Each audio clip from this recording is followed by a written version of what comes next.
G'day and welcome to another Aussie Wild adventure. Today we've headed just north of Sydney on the hunt for Australia's most feared and venomous spider, the Sydney funnel web. And these guys froth over moist, humid conditions where they excavate their burrows around rocks and rotting timber. And this location will give us a red hot crack at finding some of these spiders. This sensational spider habitat is surrounded by water, where freshwater streams cascade into turbulent waterfalls, ensuring that the soil stays moist year-round. But don't be fooled, because many other species look very similar and share the same habitat, like this giant wishbone spider, as he stands tall and defends himself. So I did a couple quick laps around this waterfall, and I came up with the biggest centipede I had ever seen. Oh, look at the creepy legs on it, eh? Oh my god! Oh, I love that. That is so funny. And heaps of awesome reptile bycatch turned up as well. Like this eastern water skink, this white skink that really wasn't too impressed with me, velvet geckos, and this beautiful common tree snake. But that's not what we were here for. And under the very first log that I flipped, I came up with, arguably, the most venomous spider on the planet. This is the Sydney funnel web spider. Have a look at that.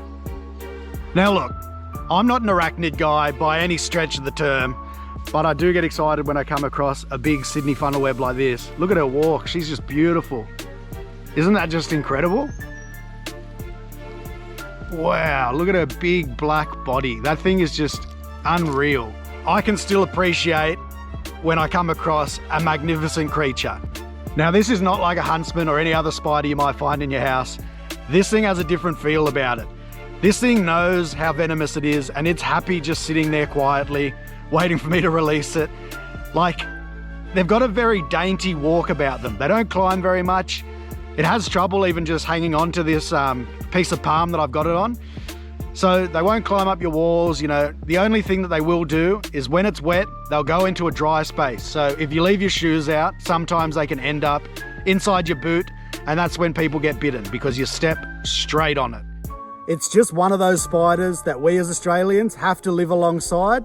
If you do everything right on your end, pick your boots up, bring your shoes inside, take your towels off the floor, you're gonna have no issues with this spider whatsoever. It's totally on you. And on the off chance that one of these guys ends up in your work boot in the morning, the Australian Reptile Park is always on the hunt for spider donations for their life-saving venom program. There's a step-by-step guide on their website, and your donation could save somebody's life. You certainly can't complain with the cold-blooded bycatch on a day out spider hunting in Sydney. And I was lucky enough to wrap it all up with this beautiful Sydney sunset. Just don't leave your shoes out, and if you do, bang your shoes on the ground, get any spiders out, and let beautiful creatures like this keep doing their thing underground, because they're just so cool.